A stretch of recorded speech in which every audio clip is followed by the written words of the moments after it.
আসসালামু আলাইকুম দর্শক, আপনারা দেখতে পাচ্ছেন আমাদের খরগোশ, বড় বড় খরগোশ, ছোট ছোট আছে, বাচ্চা আছে এবং তারা খাবার খাচ্ছে। এই দেখেন পিচ্চি পিচ্চি বাচ্চা, সবাই খাবার খাচ্ছে, আপনারা দেখতেই পাচ্ছেন।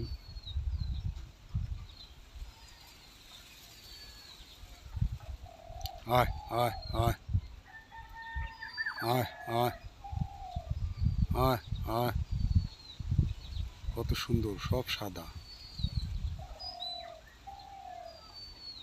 এই খাবারের ইয়েটা একটু আগায় দিই।